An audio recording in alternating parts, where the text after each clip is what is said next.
नमस्कार.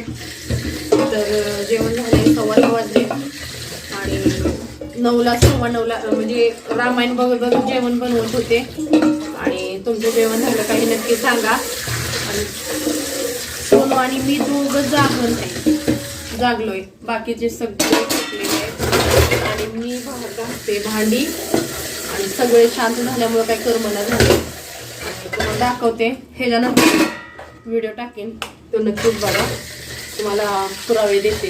गाई कुठं आहे? गाई पप्पांना हातावर घेऊन पप्पा झोपले. कुठं TV बघता बघता तिथंच थकले असते ड्युटीवरून येऊन. आज खूप थकले तुझे साहेब आपले झोपलेले आहेत. तर चला मी भांडी घासते, खूप भांडी आहेत. सर्वांचं जेवण झालं का नक्कीच सांगा आणि तुम्हाला लगेच पुरावे देते. तुम्हाला चोरी